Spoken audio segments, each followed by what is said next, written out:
తెల్లని పాలధారలల్ల పల్లె తెల్లారుతుంటదిరా గుళ్ళోని గంటలు కాడెట్ల మెడలోన జంటగా మోగుతూ ఉంటాయిరా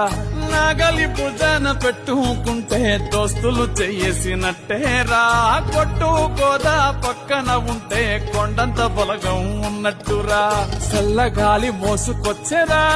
సేను శిలకల ముచ్చట్లు దారి పొడుగు చెట్ల కొమ్మలా రాలుతున్న పూల సప్పట్లు గట్టి మోపులు కాల్వ కట్టులు చెమట సుక్కల్లో తడిసిన ఈ మట్టి గంధాల